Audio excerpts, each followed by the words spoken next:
Ladies and gentlemen, the following is another amazing episode of the Wrestling Fans Podcast, Ringside Society. In one corner, we have the greatest thing on God's green earth. No, we're not talking about money, Mary Jane, or Popeye spinach. He's the Trample Dart of Ringside Society and Delaware's greatest American hero. It takes two to make a thing go right. He is Rob Bass, and you are not. And the second corner, we have that ocean crossing, straight up Boston, flight catching, shot glass snatching, always on the go. Catch him if you can. Said his name in Guyana. Now they love him in Japan. The worldwide star boy, Remy Blue. And our special guest tonight is a man who has actually made history. That's right. Not only is he one of the graduating members of the Nightmare Factory Class 1. Y'all thought I was going to say 2. But now we're on Class 1 right now. We're going back. But he was also in the first match for the first ever student showcase. And he also faced off against, I guess you can call him a second generation wrestler, Hayden Backlund. Everybody, welcome to the show. And he does a mean La Magistra Cradle. Logan Taylor. Woo! How's it going, guys? How you doing? Thank you. Thank you for that introduction. No problem, Logan. And honestly, thank you for giving us this opportunity. You know, we really and truly do appreciate it. You know, we actually really and truly did start with Nightmare Factory Class 2. And then we're like, wait a minute, let's go ahead and show Class 1 some love, especially after we saw that student showcase that y'all put on. I think it was back in January or February. We were like, yeah, we gotta get these guys and gals on, at least the ones that are down with it, you know. Ones that aren't too busy. So, you know, once again, thank you very much. We really and truly do appreciate it. How's everything going on here? You're in Florida, right? Yes, sir. I'm down in South Florida, working the last territory of Coastal Championship Wrestling, mainly out of Pompano.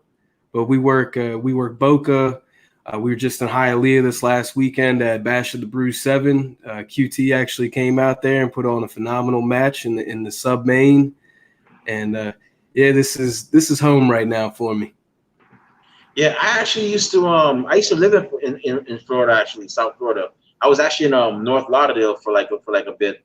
I started in Sunrise, then moved over to North Lauderdale, and yeah, good times, man. Definitely good times. I've actually been to a CCW show before as well too, but this was like way back, like 2012, like 9 years ago. So yeah. Oh, that's awesome, man. This is a great company to work with. They real tight-knit family kind of feel to it. Everybody's always looking out for one another. I love the guys there. Shout out to Nelio. Shout out to Dan. It really is a top-notch group of guys and coworkers to be around it whenever I'm out there. Yeah, I think Pablo Marquez works there too, right? Or did he leave? I've never met Pablo. I've been with them since I want to say March. So I haven't had a chance to meet Pablo or cross paths with him. So I don't know if he was there before I got here, but I'm not really too sure on him. Yeah, because I know that they had when I went there, they had Stevie Richards wrestling there, wrestling for that one show. And then they had the headbangers, Mosh and Thrasher, over there, and I was like, "Wow, this is pretty cool." I actually enjoyed it. But yeah, CCW, I trust me, I believe you when you say that, you know, they're a great company and so on, and they've been around for a long time too. So yeah, I believe 17 years. A fun little fact about them is Dusty Rhodes was one of the people that had helped this company start up, and Dustin Rhodes was the longest reigning champion in the company's history. So there's those ties, those Rhodes family ties that come back to it, and it was fortunate for me to have found such a great place to work. Hopefully, y'all can get Cody down there and you know for like maybe a one-off appearance or something. You know, that'd be really cool. Then y'all have, you know, all three, you know, well, I guess Brandy Rhodes too. You'll have all four not definitely Brandy Rose, because yeah, she's part of Rose family. But yeah, hopefully y'all can have like Brandy and Cody down there, and y'all would finally be like, yes, we finally got all the Rhodes family members here. Not all together, but they made an appearance. That'd be great. We, like I just said, we had QT here last weekend, and there's nothing you can really say about QT other than consummate professional, awesome in the ring. I love being around him, a wealth of knowledge, just a great guy. QT Marshall is definitely one of the best that I've seen in the business. I remember when I first saw him back in 2012. There's just something about him that stood out. I was like, this guy is money right here. Like, and then I saw him in like he could definitely go. And then I saw him in Ring of Honor doing his thing back in 2012. And I actually got to see him. The first time I saw him live was actually at a PWS up in New Jersey, and he was pretty solid in the ring. And his teachings are definitely showing through all y'all, because I haven't seen the third student showcase yet, but I have not been disappointed. I've enjoyed all of them. I've actually I remember for y'all, I always talk about this one when Brooke Havoc and Cat Spencer came out with the black with the black car. That was kind of like badass, and then MJ Baby spilled orange juice on it purposely, and then they got on her for that too. Yeah, that was your match with Hayden. I'm sorry. What was that? I was gonna say your match with Hayden Backlund too. Oh man, you made that man earn that victory. I thought Hayden wouldn't have gotten it. I was like, nah, this is all Logan tonight. The crowd's behind him. They're chanting for Logan. This is all Logan, man. Hayden, I know. I guess his uncle or his great uncle was Bob Backlund, former WWF champion, but Logan got this tonight, and somehow he pulled it off. I was like, I think, and Hayden, if you're watching this, I'm sorry, but I think next time you're gonna get it. I got a good feeling. Well, I tell you, man, that kid right there, he's wise beyond his years in the ring. He's heady inside that ring. He knows what he's doing in order to get the upper hand. I thought I had him the whole time. I think I went to the well too many times. I hit him. I missed the angle slam the first time, and then I hit it, and I was like, you know what? He's never gonna kick out of another angle slam. So let me just put him away real quick. And man, he took his opportunity, shoved me right in the ref, and I thought he should have been disqualified. I mean, that's what it looked like to me. I watched the game film, and I still think I won. If we go back and watch that, it looks like I'm on top of him while his shoulders are on the ground for 3 seconds. But yeah, I'm not going to really get too into it. But he's good young talent. He's got a bright future ahead of him. He's going to be in this game a long time. I think for the next 25, 30 years, you're going to know Hayden Backlund's name, and he's going to climb the ranks. It's going to take a little bit. He's a young guy, but I think that he's one of the standouts from the camp that I was a part of. Yeah, there were definitely a lot of standouts from Camp One, and like I said, for those of y'all listening, if you have not checked out a Nightmare Factory Student Showcase, we highly recommend that you do. It's free on you. It's on YouTube. It's free. You don't have to pay anything. Just go ahead, check it out. If you want to support indie wrestling, this is one of the ways you do it. Check out those events, because like I said, you never know where these men and women are going to be. Look at this man right here. You don't know where he's going to be in the next year, 2 years, 3 years. You might see him on WWE. You might see him in AEW. You might see him in Ring of Honor. Heck, you might even see him in New Japan. You never know. That's how unpredictable professional wrestling could be. And it's not even about size or physique anymore. Anything. Look at James Ellsworth. So definitely, check out the showcase and make sure you follow this man. He's going to give you his social media when we're done wrapping the show. But Logan, I normally ask almost every one of our guests this first question, and the question is, what was the event or pay-per-view that you saw that made you become a fan of professional wrestling? I think WrestleMania 10. WrestleMania 10 is the first wrestling I really remember. My all-time favorite wrestler is Bret the Hitman Hart, and that, you know, he opened the show and he closed it. Faced his brother in the first match, and then he beats Yokozuna in the in the main event, and that was what really made me fall in love with wrestling. Even from a young age, I always kind of gravitated towards more of the technical guys. I was a Bret Hart and Mr. Perfect fan. There's just something about them that when they're in the ring, it makes me pay attention. Flips are cool, but there's something about the story being told that I've always loved.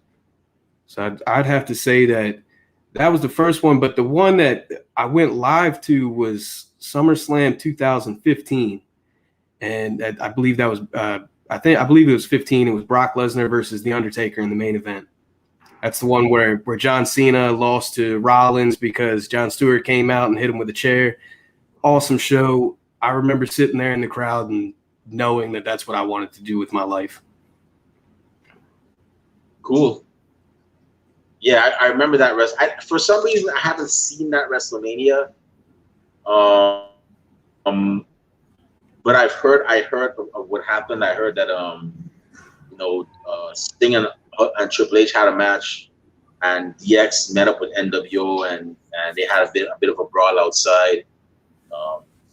I've actually heard about that, and I heard that Rusev came out with a tank in one of his entrances. Yeah, so think about how over the top that is. That had to have been awesome. I couldn't imagine being backstage, being ready to roll out a tank. You know. Yeah. It's funny because that was in California. And the same year, that's when I actually got stationed over in San Diego. So I was like, man, I heard California is nice, and I got to see it that same year. Really good times. Yeah. So now that who are some, besides Bret Hart and Mr. Perfect, who are some of your other favorites that you enjoyed and that you enjoyed cheering for? And did you ever get to meet them eventually? So far, the only wrestlers I've met have been since I've been wrestling. And I've been in less than a year. So QT was the first wrestler I ever met.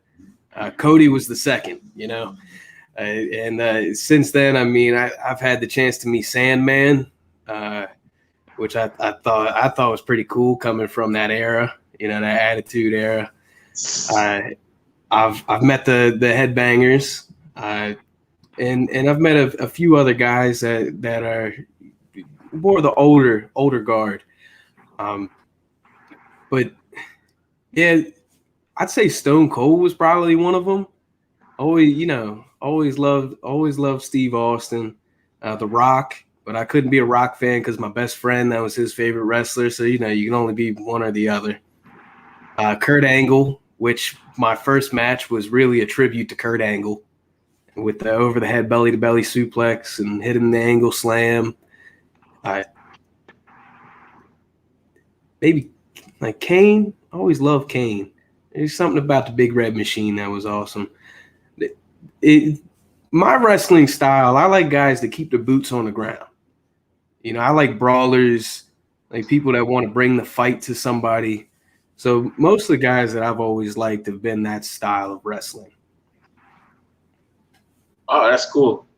Yeah, I always said that in terms of I'm a bit for like the high flying style, but I love a good technical one as well too. That's why like guys like Kurt Angle, I always admired his style because I always said that if I had to be like if I had to have one wrestler's like in ring style that I could emulate, it would be Kurt Angle's. And the reason why I say that is because Kurt Angle, the same stuff Kurt Angle did when he first started was the same stuff he did later on in life. Like he could still do the moonsault. I mean, even up to his last match, he could still do the moonsault. He could still do the angle slam and German suplexes and all that stuff. And he could still do like some flips. I mean, he wasn't a high flyer to begin with, but the fact that he started with it and ended with it, that was impressive. As opposed to like with a lot of high flyers that they have all these flashy moves as they get older.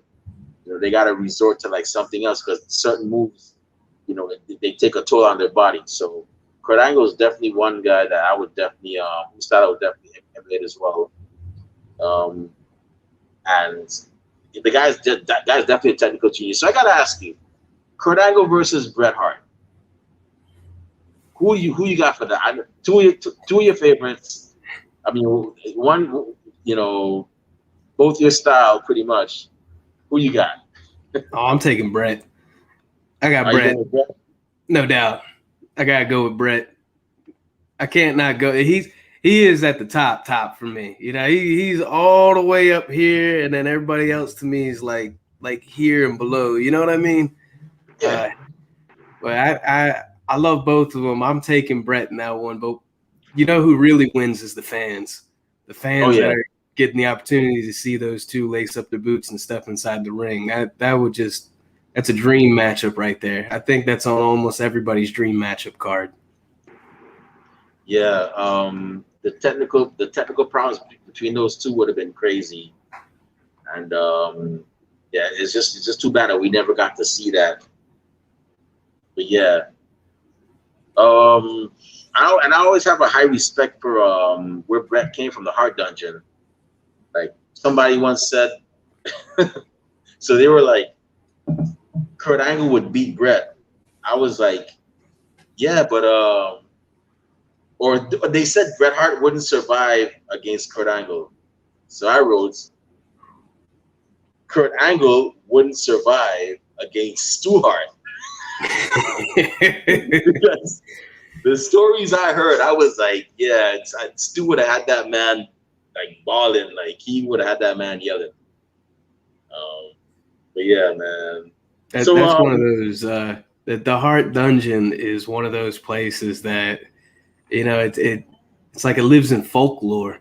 You almost feel like it because you haven't seen it with your own eyes. Is it real? I want to go to the dungeon one time. I'd love for Bret to make the dungeon again and reincarnate it and bring a new group of guys through there.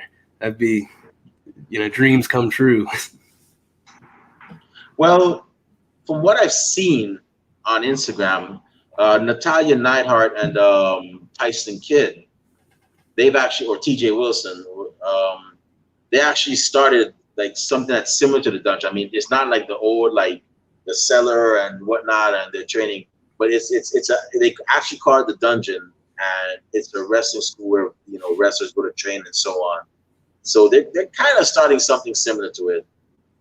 I don't think they're gonna have the same practice as Stu Hart did, because now these times have actually changed. But the one thing I always say is this: like me personally, if a fellow fan were to say something bad about the Hart Dungeon, I would say, hey, shut up.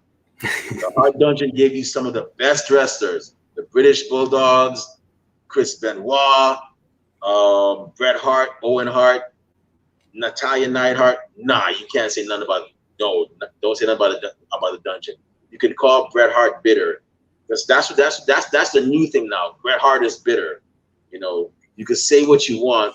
As a matter of fact, don't say nothing about Owen Hart, because that was my boy. Owen Hart was my favorite back in the day, because I could definitely relate it to him.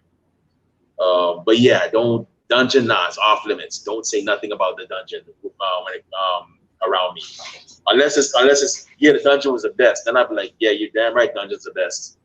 Yeah, I still stand by. I think Bret Hart's the greatest worker of all time. I think he's always working the fans. Anytime he comes out and says something, he gets himself right back in the limelight, and everybody's talking about Bret Hart again. I love that guy. Just great, top notch. Yeah. So now that you're a fan and you're cheering your favorites and obviously booing the bad guys, and you're going to the events, how did your transition go from wrestling fan to now professional wrestler? How'd you end up at the Nightmare Factory, all that good stuff? So when I watched that SummerSlam, I said to myself, this is what I want to do. It wasn't something that had never crossed my mind before. I remember being in high school and I'd always look at OVW and I'd always sit there, but I thought I was going to go play in the NFL. You know, that was always my goal. It didn't happen. If the Washington football team needs a special teams guy, though, I'm still here. But I took this journey over years. So the first thing I wanted to do was get my body right. I didn't want to go in and start training and beat my body up and then try to pack on the muscle, because when I first got back into it, I think I was 170 pounds. I'd been out of weightlifting for a couple years because I'd stopped playing football, and I had no love to be in the gym anymore. I felt that there was no reason to be in there. So for about 5-6 years, I worked out and I studied. I stopped watching as a fan. I would still, if Dean Ambrose / John Moxley was on TV, I would still mark out for him. That's who got me back into wrestling. If it wasn't for John Moxley, there's no Logan Taylor. If it wasn't for watching the Raw after SummerSlam and seeing him come out and confront Seth Rollins and me being like, dude, who is this guy? Because all I was told about was Roman Reigns. He was the next guy. And I always thought that it was Dean Ambrose. I was like, dude, he's it. This is top notch right here. So it took me a few years to really step back. And I'd say maybe like 2017 was when being a fan just wasn't a thing anymore for me. I was studying all the old guys. I like studying tapes from the 70s, 80s, early 90s. I like seeing how the greats work crowds, like Hulk Hogan. I can turn on a Hulk Hogan match in 1986, and I'm not paying attention to what he's doing move-wise. I'm seeing how he's connecting to a crowd. And that's what made his matches so special. So for me to transition, sometimes it's really hard. Like, I don't want to go to another pay-per-view until I'm on one. That's my goal. I don't own any replica belts. I want my first belt that I own to be a belt that I earned. And these are the things that are, I think a little bit harder to like disassociate yourself from. I used to love being that guy that, Payback when the Shield faced off for the first time ever. I'm sitting right down, I got one of the chairs to bring home with me. I made sure I got tickets right there on the aisle. You can watch when Dean Ambrose is walking down the aisle. You can see me on the right side in a flash. I got a flash tank top on. So that, those were the things that I love doing. And now I just want to be one of the guys that somebody like I used to be loves to go and see. That's cool. Like, I'll tell everybody this. I tell everybody this. I mean, I'm not a wrestler, but if you make that a goal and you keep on working towards it, you'll get there. I've seen people like just be on the grind, and they've actually gotten it. I've actually been very happy for those people. So, I mean, if you keep on, if you keep at it, I got a feel you'll get there, man. I got to definitely have a feel. I mean, honestly, if you ask me, you got the look. I could definitely see you in WWE. I could definitely see you in AEW. I mean, heck, somebody was they commented on the Instagram post we put. They were like, "I'm gonna tell my kids this is AJ Styles." I'm like, "Yeah, all right," but I just saw that. I thought that was hilarious. I loved it. Like, that's Logan Taylor, man. Yeah, but Man, that's but how I got into the factory, luck. That's when preparation meets opportunity. That was just 100% luck. I wasn't one of the original 25 people that was asked. In the QT, I get this phone call, and it's from QT Marshall. I answer, "Hello, hey, this is QT Marshall." I'm like, QT Marshall? What does QT Marshall call me? I'm watching AEW every Wednesday night. I know who QT is. And I just got lucky. I know that I had applied for his school, but to get that invitation from Cody from QT, and QT recommended me to Cody. That's just luck, and I couldn't be more proud of that. That's right now at this point in my life, my crowning achievement is graduating from that school and being a member of the first class and having that on my resume that I am in that first match. It might be the first loss, but I am in that first match. And so for me, it's the start of the dream come true thing, I try not to play armchair booker or armchair creator, but when you said I am in the first match, I think you're onto something there. I'm just saying, you might have something going there with the way you said that. But yeah. So when you actually when you finally graduated, and after, because I know it was 3 months of grueling training, you had to make sure you ate right, or else you would have fell out on the exercises. You had to keep up with the rest of the class and all that. But you persevered. After 3 months / 12 weeks, they gave you the certificate. They go ahead and like, okay, Logan Taylor, you're part of the first class that's graduating. Congratulations. Go ahead and kick butt all over the country, if not all over the world, and take names and get booked to do it and so on. What was running through your mind when they finally gave you that go ahead? I was just nervous. I didn't really know what to do with those first steps, because after a couple months of really working hard, it was like first thing I wanted to see was my family. I hadn't seen family since before I left. So I was really excited to get back in touch with my family and get a chance to be around my mom and my dad. Got a chance to see a couple of my friends. And then it was about trying to put together a plan as far as like gear, how, like what I wanted to wear and everything and that stuff. And like, what do I want my guy to be? Because everybody kept saying, oh, you got the Bret Hart boots. And that's not what I did. I designed my boots based off of one of my favorite shoes of all time, the Jordan 11 Concord. Just so happened it looks just like Bret Hart's boots to a lot of people. So that when graduating, I had to really remember that this is not a sprint, it's a marathon. I'm not doing this for 5-6 years. I want to do it for 30. I really, my goal is not to be a flash in the pan. I want to be lightning in a skillet, So I had to take some time to digest everything and really think about, what do I want to do next? Do I want to stay in Georgia? Do I want to stay in Alabama? Do I want to extend and reach somewhere else?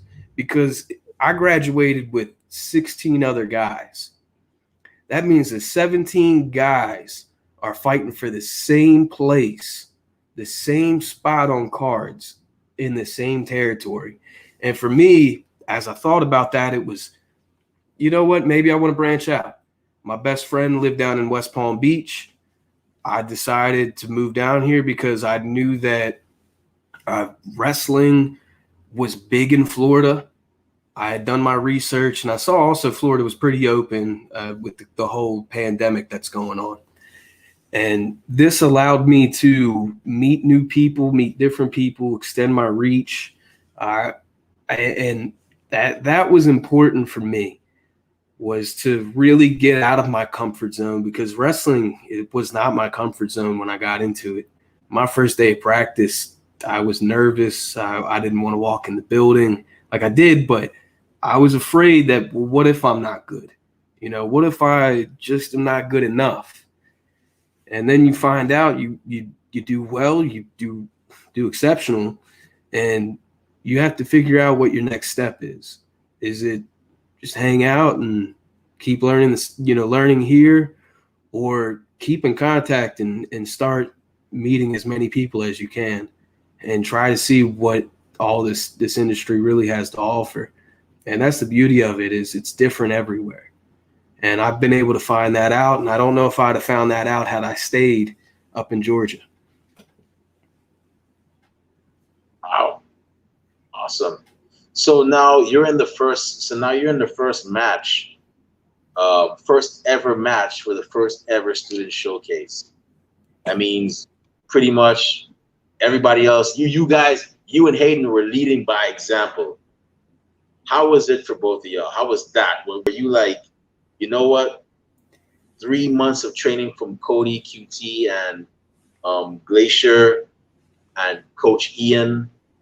You know what? We got this. Or were y'all like, man, what are we gonna do? We don't want to mess up with the first ever. All eyes are gonna be us. What was going through your mind with that? You know, I don't want to keep saying the same things and echoing the same thing over and over, but it was nerve-wracking. You know, Hayden was the youngest kid in camp. He was the youngest kid in the first class. So going in there, I can't believe how cool he was, you know? And like I said, every single thing I do, somehow he'd figure a way around it. I just thought, I don't know. You know, it took him 3 pins, or it took until his 4th pin to finally get me down for 2. But he did everything he could to make sure he could finally get me down for that 2 count, you know? And going into that, knowing that we're on first, we had to set the tone. And there wasn't any high flying, you know? There wasn't any bells and whistles, really. It was 2 guys going in there and both trying to make a name for themselves. And I'm not really a cheating kind of guy. I've always been, if you're going to beat me straight up. You know, we're going to do this man to man. It's me versus you. I look you in your eyes, you look me in mine, and we're going to go and see who the better man is. Apparently, he lives by a different code, which is take every opportunity presented, and I got to respect him for that. You know, one day, I'm sure him and I will get back in the ring together, and I'm sure I might use a trick or two that he taught me in order to get the upper hand on him this time. But there was no greater honor than to be told, you're the ones that are going to set the tone. It'd have been great being in the main event, which those guys did their thing. You know, Carly Bravo, Dean Alexander put on a top-notch match for the showcase's main event. But I think that being that first match was almost a tougher task to be asked, because if it goes sideways, if it's off the rails, if it's not garnering the reaction that you're going for, it could have gotten ugly.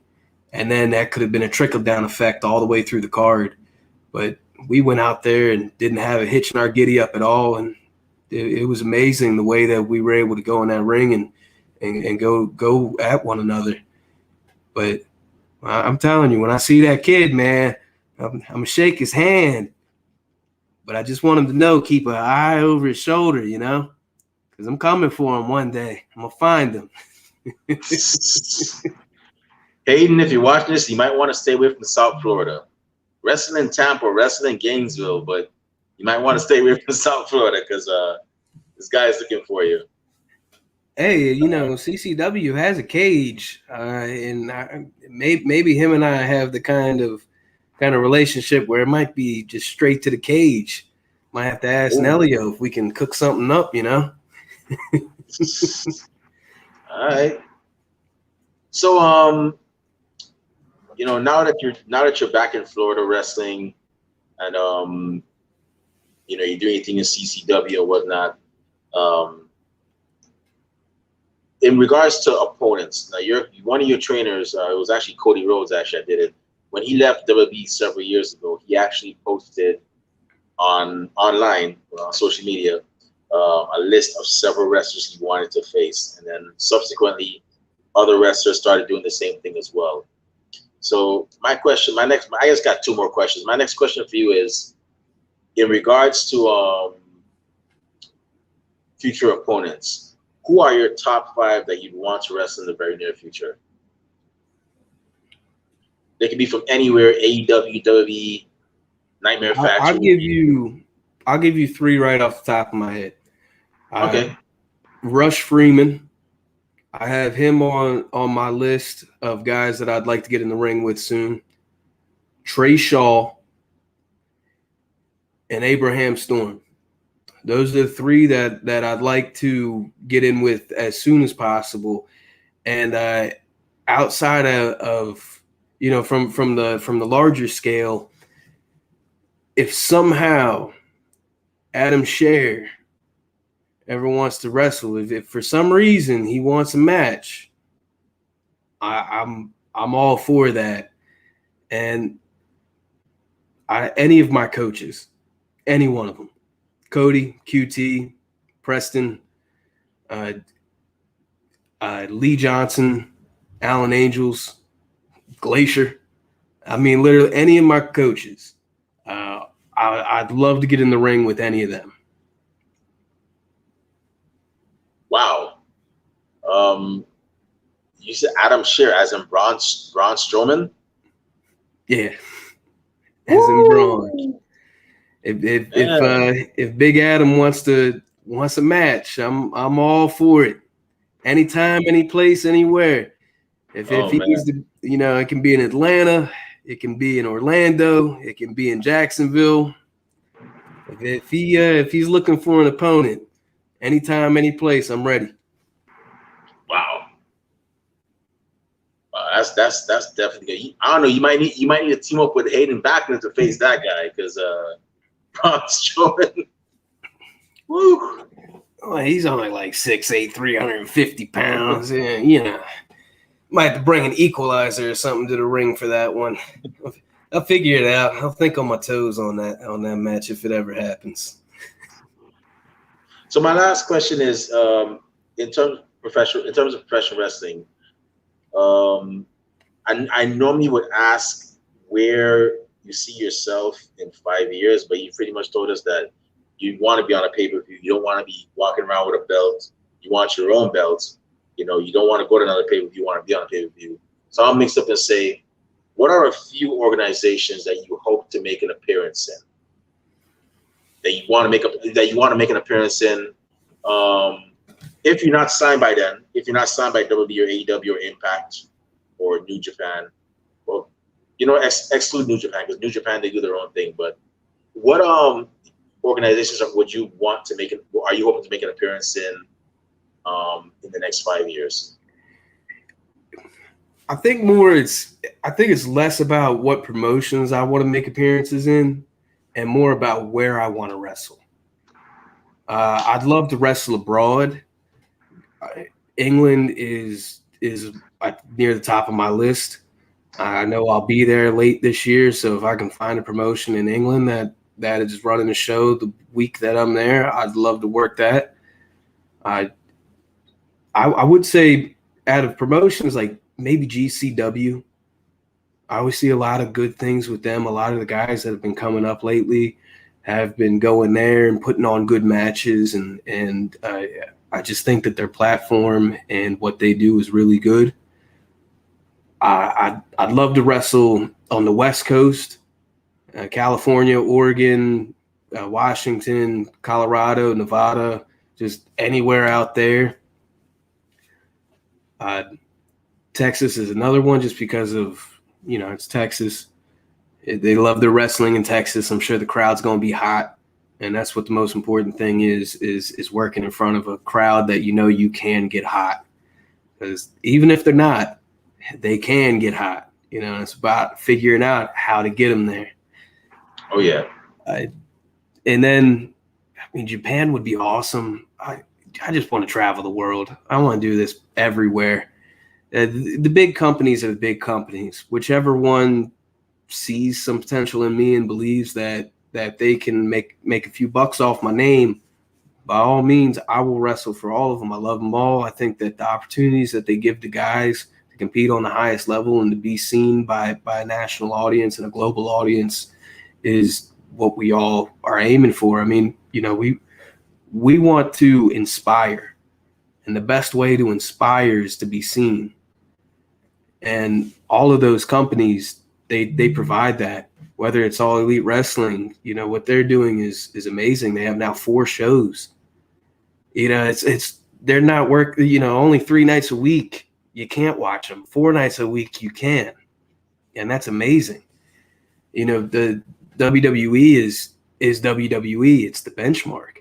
They are, no matter what, I don't care what is in the news and the headlines, no matter what, you work there, you've now walked through the same hallways of the Hulk Hogan's, the Ric Flairs, you know, the Generation X, you know, Bret Hart, all the guys, Eddie Guerrero, the greats are all there. And being a part of that, it has to be special. With Impact, they're on the way up.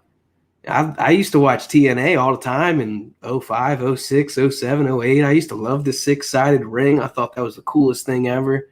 Just added a different element that the other programs didn't have.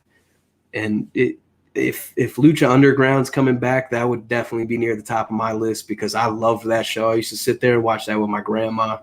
So any of the companies I'd love to work for, but for me, I just want to work certain areas just as much to go see them, but like home.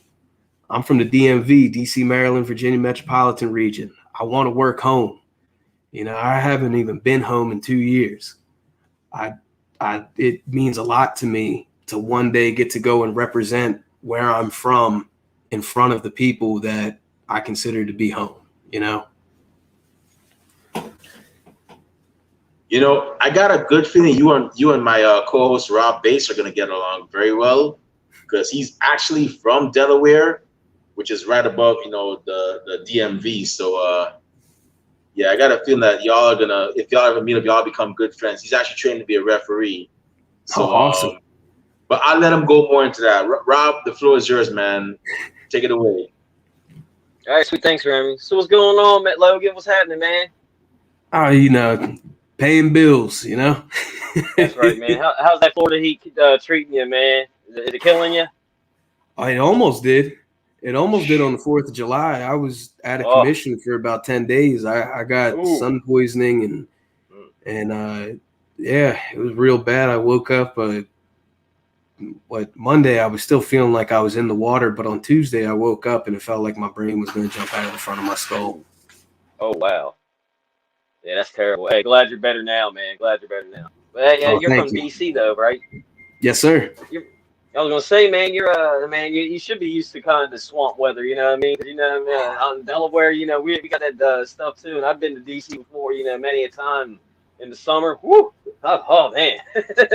Oh, it gets humid. You walk outside, it feels like you walk outside into a cloud in that area. I think it's just the Mid-Atlantic as a whole. Yeah, you know? Pretty much. But I love it back home. I've been all over the place. Columbia, Maryland, Gaithersburg, Maryland, Frederick, Maryland, Mount Airy, Maryland, College Park, Maryland. You know, that's home for me. That's right. Man, so I also got to see, man, you're a fan of the DC football team, Washington football team stuff, man. So did they get a name yet, or not yet, or they're waiting to release it, right? Not yet. I think it's narrowed down to 2. I think it's either going to be Red Wolves, which I'm a big fan of the Red Wolves name. I think that'd be great, or it's going to be the Renegades. Shout out to the Renegade Twins on that one. Yeah. They have to become Washington fans if that's the name of the team. So, you know, hopefully we can convert them over to the Burgundy and Gold once that happens.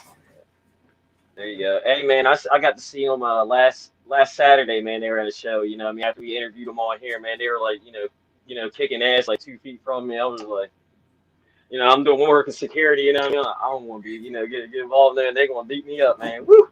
Hey, Rob and Charlotte are dangerous. Rob and Charlotte. Yeah, they are. I'm gonna tell you what. Yeah, they are. Watch out, they got some heavy hands on them.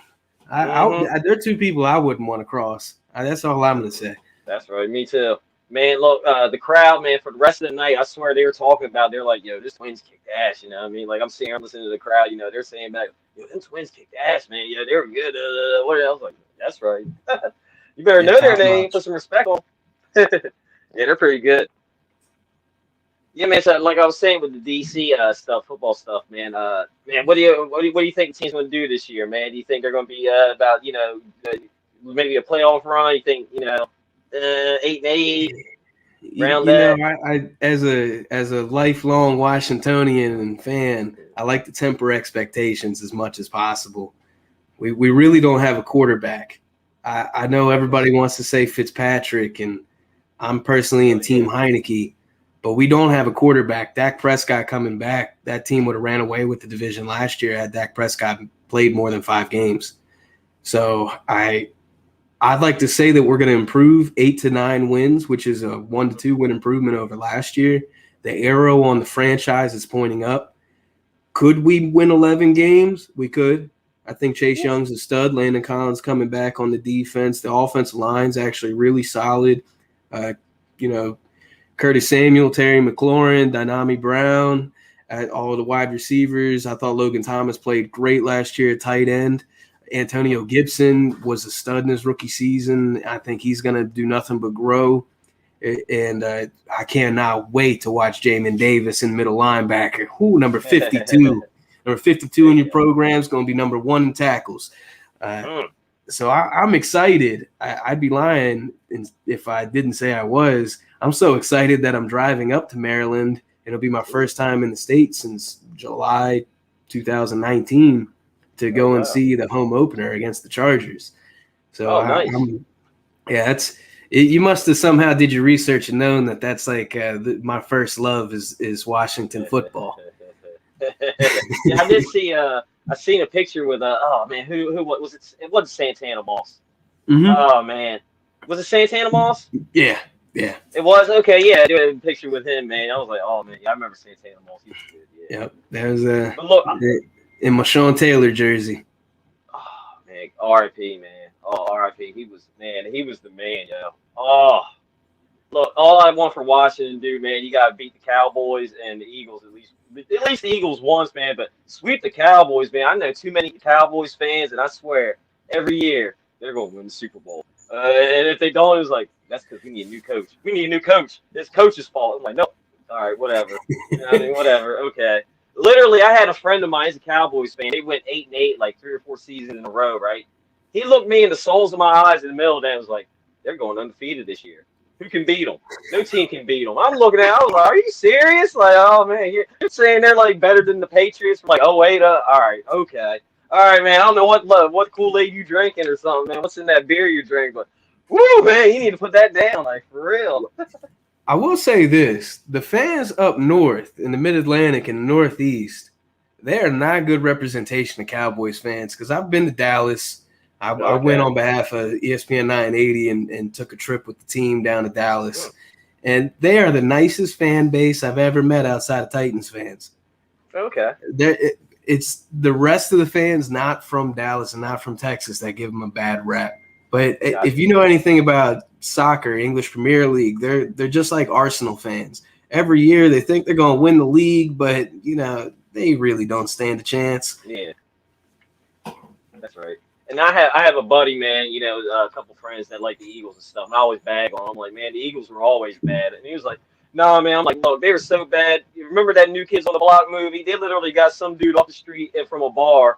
And not only did he make the team, he played for them for years. You know what I mean? That's how bad they were. He's got somebody off the street. He's like, oh, man, F you. And then you like the Dolphins. I'm like, fair enough. Oh, you're a Dolphins fan? Yeah, man, because, look, I was born in 82 in Baltimore. See, I like all Baltimore stuff. And Baltimore didn't have a football team, you know what I mean? The first football game I ever watched was Dan Marino out there tearing it up. I was like, well, that's my guy. That's my squad. You know what I mean? I'm so sorry. You're an Orioles fan? Yeah, I know, man. I was talking with my dad about it the other day. I was like, man, do you think we can get 50 wins this year, man? Do you think they can get it? That's what you – My boy Jay St. John, he was telling me that they're going to be in the wild card hunt. They're going over 500. He owes me a couple dollars because of this. Yeah. Well, what peyote was he drinking, man? I need some of that or something, man. Woo!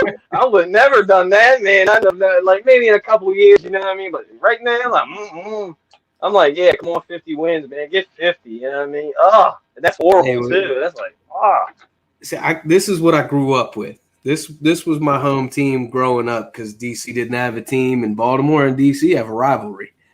And when we sold everybody at the deadline for peanuts, I had to retire my Nationals hat for the season and resort back to my Yankees hat that I'd alternate them more often than not. But I'm heartbroken over that. We're a city that it's just a DC thing to do. We won the Stanley Cup and we got rid of the coach in that off season. Our football team doesn't have a name.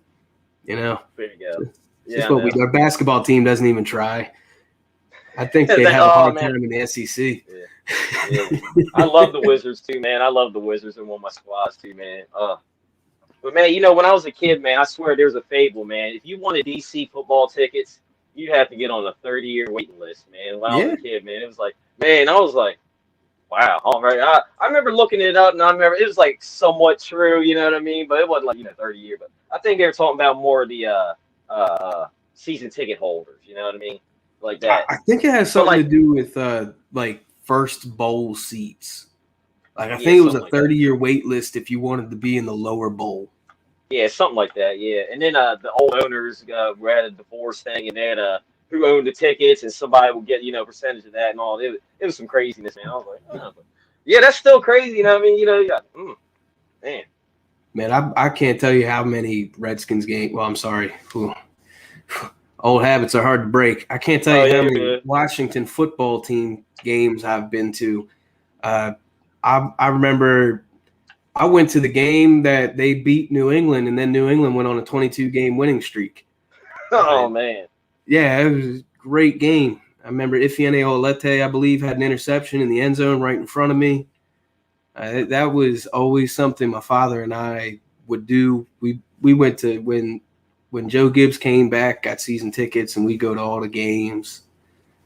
But we'd always I remember my first game was a Halloween game against the Bears, and I think we scored like 52 points. Nice. That's just if you want to talk about my real home, it's FedEx Field. That's every time I step to that stadium, I always smile. I always look at it, and I'm like, this is home. This is this is where my heart is. That's right. Yeah, I've never been to a football game, man. I need to go. I want to take my dad, go with my pop, man, because the last football game he went to, O.J. Simpson ran for like 200 yards in Buffalo or whatever. You know what I mean? So that's when the last time he went, see a football game. My grandfather told him. A lot of people don't realize O.J. Simpson was the greatest running back / football player of all time until what happened. Yeah. And did he do it? I don't know. Yeah. All I know is I liked him in The Naked Gun. I liked him in The Naked Gun as Norberg. Yeah, right. I love The Naked Gun. Great in the Naked Gun movies. He was in the first two, I think, right? Or it was the first three? He might have been in the three of them because the second one, I think he just got caught under the bus and went to Detroit for the whole movie, something like that. Mm-hmm. And the first one, he got shot up. I think. I forget what happened in the third one. I can't remember. I don't remember the third one that much. I remember the first one was when they went to Dodger Stadium with Queen Elizabeth, right? Yeah. Right? Been so long since I've seen those. Oh, yeah. He was the umpire or whatever, trying to frisk all the players when they come up there. And then he just called everything a strike because the crowd was like, yeah! And he's like, strike! And, or he even let the pitcher stand. He's like, strike! And they're like, yeah, what's up? So, what a classic. That's right, man. Yeah, I love those movies, man. That, a scary movie, Don't Be a Menace. Oh, man, yeah, that's my stuff. Oh, Don't Be a Menace to South Central while drinking your juice in the hood. Mm-hmm. Man, I probably watched that movie 1,000 times as a kid. You too? Oh, man, yeah, probably. That was the first R-rated movie I think I went to because a buddy of mine's brother used to work at the movie theater, and he just let everybody in. You know what I mean? I just walked in and was like, yeah, it's like, all right. Man, my parents owned a video store. So that was when I was a kid, that's how I watched WrestleMania 10 was they owned a video store. And they got out of that, I think in 1999, they closed it off. And I remember that movie was one of the movies in a box of packed up movies that I found years later. And I'm like, what is this? And me and my buddy, we turned it on and we watched it. I've always been a big Marlon Wayans fan. Love the Wayans brothers. And that's all-time classic for me. Same here, man. I mean, it even starts out crazy. It says with the stop signs, like I wouldn't stop here if I were you. You know what I mean? Happy like, birthday, homie. For me? Like, yeah. Me? Happy birthday, homeboy. For me? For me? Yeah. Make a wish. Like, oh no, my baby. Like, that ain't your baby. She's like, oh damn. And then went home, dude. What's his name? Toothpick. He's like, take me to jail. And then it's like, whoa. Bernie Mac, he was great too. He was like, I hate black pepper. I hate black keys on the piano. Bernie Mac, yeah, you just. Oh, I love Bernie Mac. I miss him so much, man. Message. That's right. So, man, growing up DC and stuff, did you ever see ECW or anything? Were you around, towards then, during their time? No, I never made it to an ECW show. I don't ever really remember watching ECW as a kid. First show I went to was, I want to say 2001. Like March 11th, 2001, I believe I looked it up not that long ago. I don't have a photographic memory or anything. I just kind of know the details of it right now. And the main event was the Brothers of Destruction versus Kurt Angle and Big Show. Ooh. That's the first event I know of. I never really saw ECW. I've had the opportunity to meet some ECW stars through CCW. Like I said, Sandman, Bill Alfonso. There's been those kinds of things, but it calls to me. I love hardcore. I love hardcore matches, not necessarily death matches, but I do love good hardcore wrestling. And it's some stuff I study, but I never had the chance to sit in a crowd and see what it was really like. Yeah, I've been to a few, man. It was awesome, man. I just say that because when I was watching your match, man, like when you're doing your suplexes, man, it reminded me of Taz, man. I was like, yeah, you're a future human suplex machine. Have you ever, man, working on a Tazplex or anything? Have you ever seen it, man? Nobody ever does that, man. I don't know if Taz, has a little thing on it, like, you gotta go ask, so you let him train you to do it or something. Well, I doubt I'll ever do a Tazplex, but the Taz mission is in my arsenal. I've tapped my brother out with that move about 100 times, 150 times. It's always the move I could get on him no matter what when we would wrestle. And I don't know if I have to ask Taz for permission or not. I will, but it's a triangle chokehold. It's a shoot, jiu-jitsu move. So Kata Hajime. Yeah. So Yeah. Exactly. So I don't know if I have to clear it with them if I'm working with AEW and if I get that opportunity to go and work there, I can then walk up to him and say, hey, excuse me, I was wondering if but other than that, it is a move I use. I don't know about the Plex though. I don't know about that. That's a lot of force I'm gonna have to generate with my hips in order to get somebody over, and that holding them in such an odd way. Yeah. I'll ask him for tips on that one when I meet him. That's right. So, man, I do gotta ask about training with Glacier because when I was a kid, that was my brother's favorite wrestler, man. I gotta ask, a Glacier question, man. What was it like training with him, and did he impart some awesome words of advice on you, to you, or whatever? Training with Glacier is the most beneficial thing you can do. That man has so much knowledge of this industry, whether it's in the ring or backstage, or how you conduct yourself outside of wrestling. He's just a professional's professional.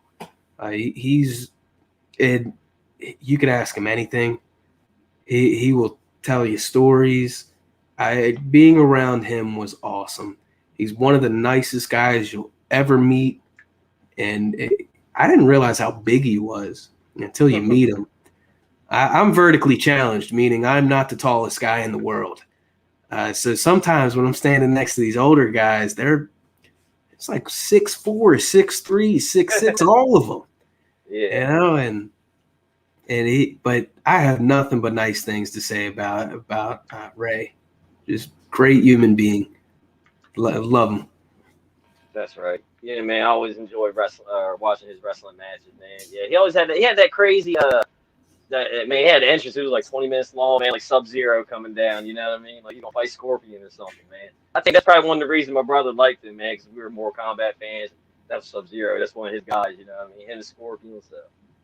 Oh, if you ever get the opportunity, if you ever get the, ask him about that stuff. He'd love to tell you, I'm sure. I would definitely ask about that. You know, like what went into that production, and like I heard like so many stories about how much it cost, and yeah, I definitely asked about that because that looked like wow. So my favorite character of his is Coach Buzz Stern. Buzz Stern.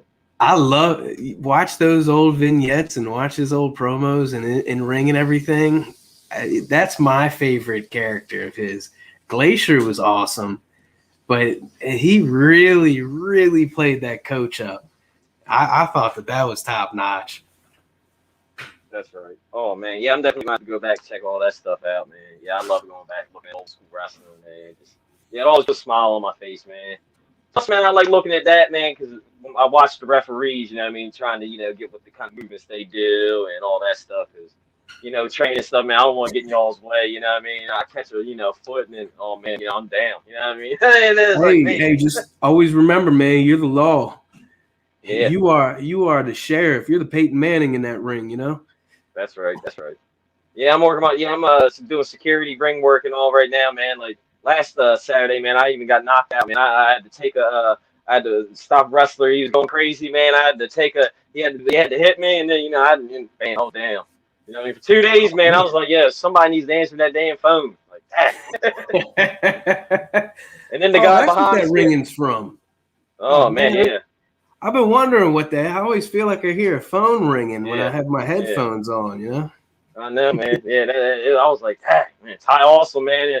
Yeah, he's going to go against Funky White Boy next month, man. Hopefully Funky White Boy gets it, man. You know what I mean? He needs to get one from me. Hopefully by then I'm ready to ref, man. I'll ref that match, man. You know what I mean? Oh, man. When you start reffing, let me know. I'd love to come and work the promotion. Get in the ring, let you ref on my matches, man. I think it'd be great.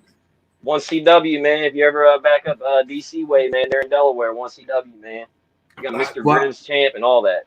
So the end of August, I will be in Nashville for a CCW show. And then from there, I'm going to make my way.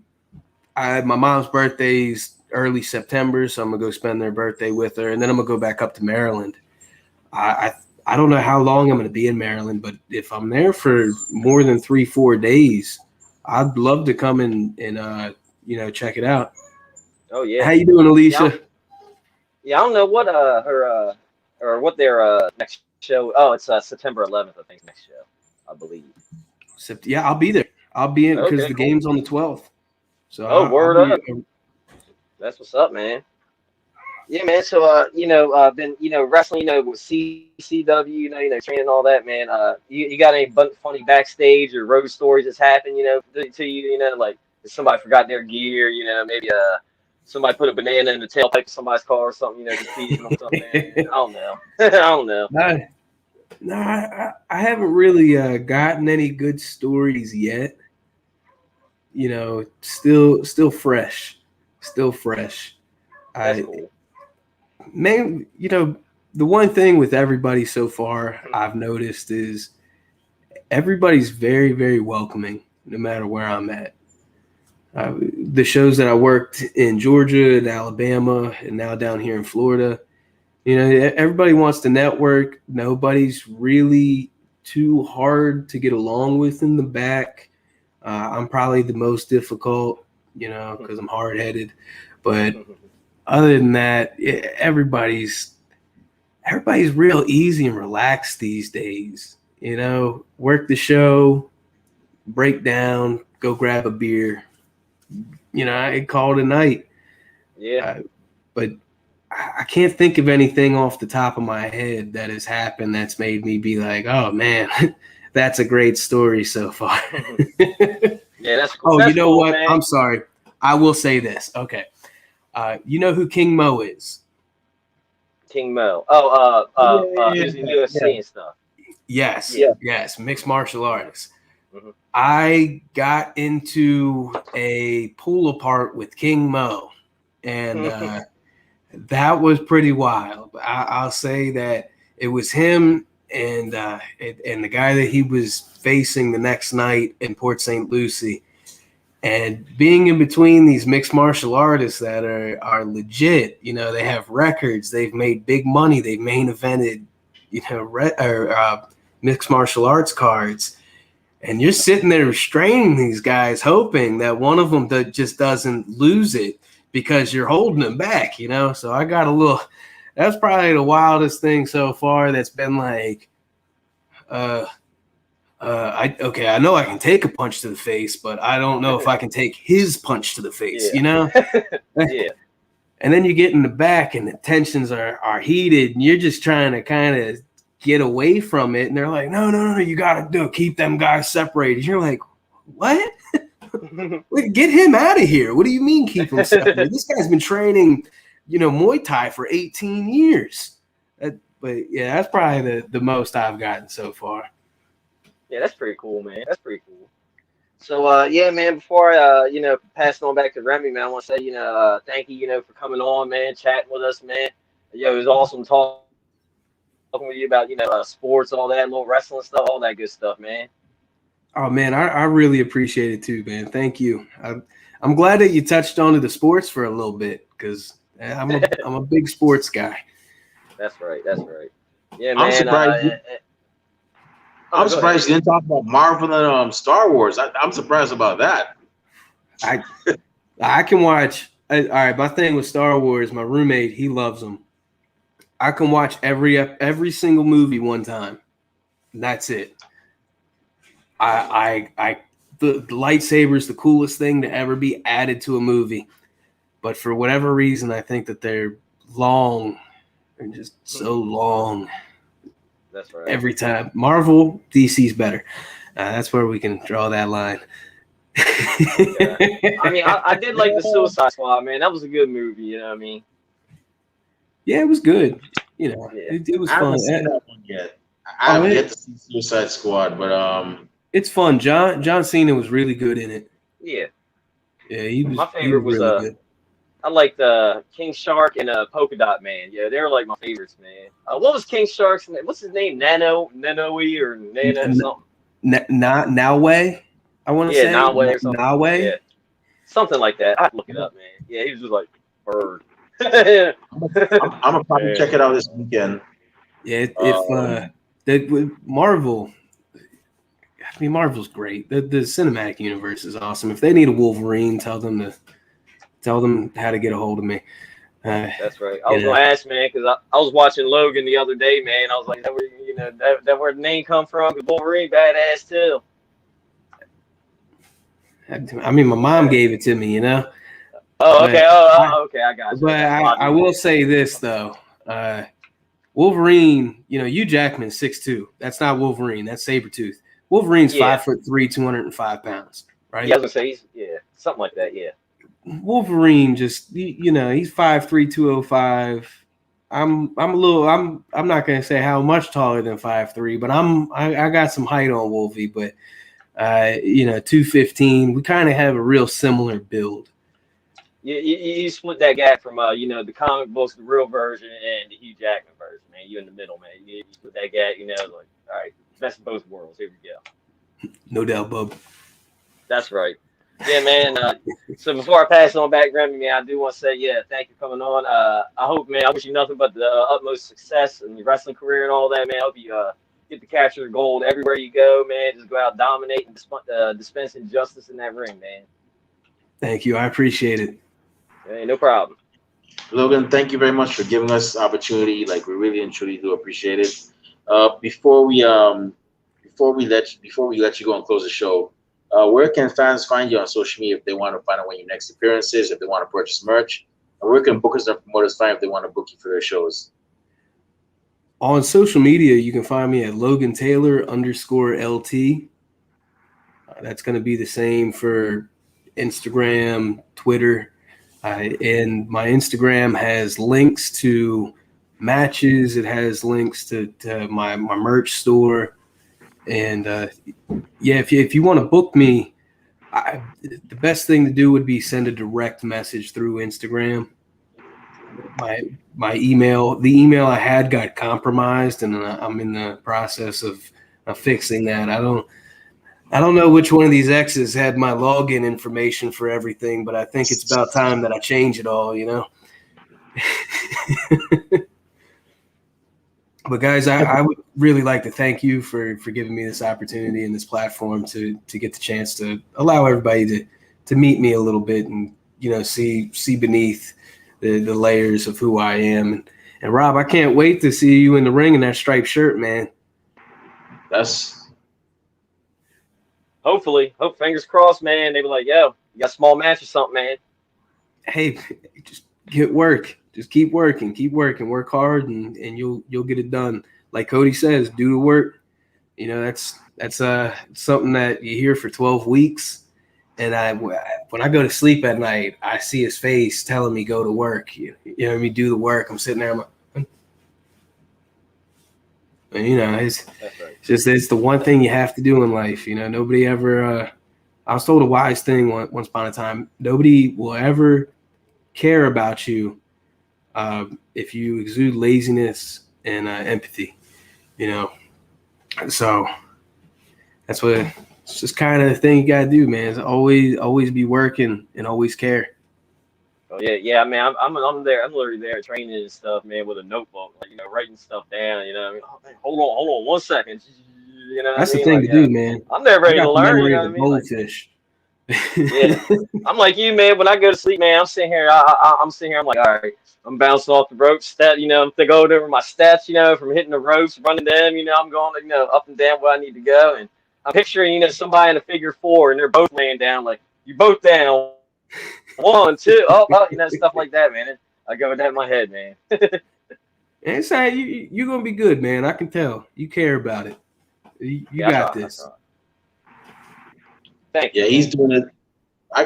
I'm very confident Rob's gonna make it, man. You know, he's even before he started training, he was going to the shows and helping them set up and take down stuff even before he started training. So you're gonna see him around, man. That's awesome. Yeah. But yeah, man. I mean, like I said, we here at Ringside Saturday, man. We don't care. Like, we interview anybody, man. I mean, it doesn't matter if you're just starting out or if you're, you know, a veteran. I mean, we interview anybody, man. So I mean, you know, till the rest of your class 1, we're gonna be looking to have them on real soon. So, yeah. And yeah, like I name dropped 3 guys earlier: Rush Freeman, the Ripper Trey Show, and Abraham Storm. I think I remember Abraham. I'm sorry. I remember Abraham. I remember seeing him. If you are a guy with personality, get Rush on here. That man's got the most beautiful mullet in the game right now.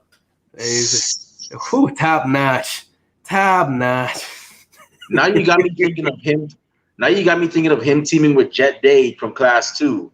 Oh man. Oh, that probably. You know, I don't know if there's enough solo cups. I want to play Jet Dade in a game of either beer pong or Jaeger bomb pong. I want to do that one day. Definitely want to do that. He's probably gonna kick my ass, but definitely want to do that one day. I think you might need to make him be. If you get him to wear a blindfold and only shoot with his opposite hand, I think you might stand a chance to take a cup or 2 off of him and not have to run around outside naked. So that's Yeah,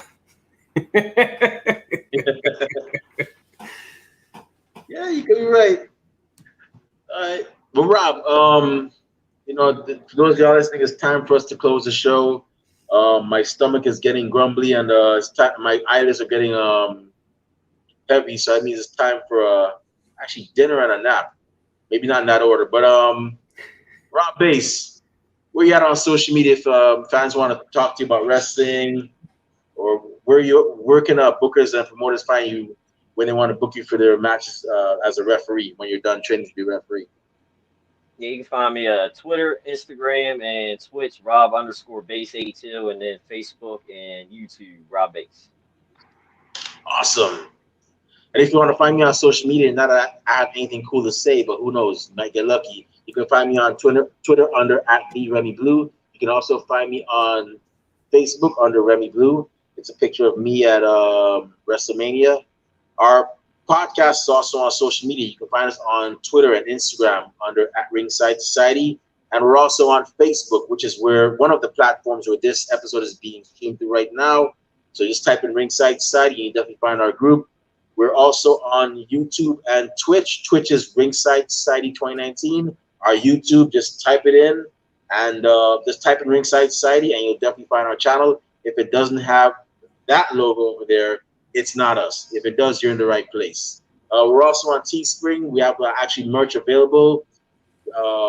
Kappa t-shirt. You see that we have our street logo on that one right there. That's actually our first ever shirt. We have a lot more designs coming as well. Kappa tank top for these hot summer days. Kappa a long sleeve shirt for those cold winter nights that we're going to be having real soon. Kappa face mask, coffee mug. All proceeds that we get from those sales go back into keeping Ringside Society afloat. You have my word. It does not go back into my pocket. I'm still eating ramen noodles and drinking Arizona iced tea for dinner. So definitely, I'm not really making money off of it, but it'll go back into the show. But with that being said, we want to thank everybody that tuned in tonight. A very special thank you to our two mods, Miss Jen and Alicia the Warrior Princess. Really appreciate all that y'all do for us. And with that being said, we want to thank everybody that tuned in tonight live. Thank you very much in advance. Thank you very much, period. It means a lot to us. To those of you that have listened to us later on via our YouTube, Twitch, or Facebook group, thank you in advance. And to those of you that hate us, can't stand us, really and truly wish we'd go away, well, I'm very sorry, but like myself in the Golden Corral, we're not going anywhere for a while. They hate us because they ain't us. And we ain't stopping. So with that being said, we just want everybody to know that we are very well and aware that everybody and their grandparents and their parents have a podcast. But we're not your grandparents' podcast. We're not your parents' podcast. We're not just any podcast either. Raw Base, one time for the mind, one time for the people, one time for the wrestling culture, one time for the Nightmare Factory Class 1. And one time for Logan Taylor, who's actually kicking ass down in South Florida, and he's going to start from the south to all the way up Maine. I'm speaking into existence. What type of podcast are we? We're the Wrestling Fans Podcast. That's right. We're the Wrestling Fans Podcast, Ringside Society. And with that being said, we're still going through a pandemic. So until the pandemic is over, stay safe, stay healthy, be excellent to each other, and party on, dudes. We out. Peace. See y'all. Good night. Stay classy, Delaware.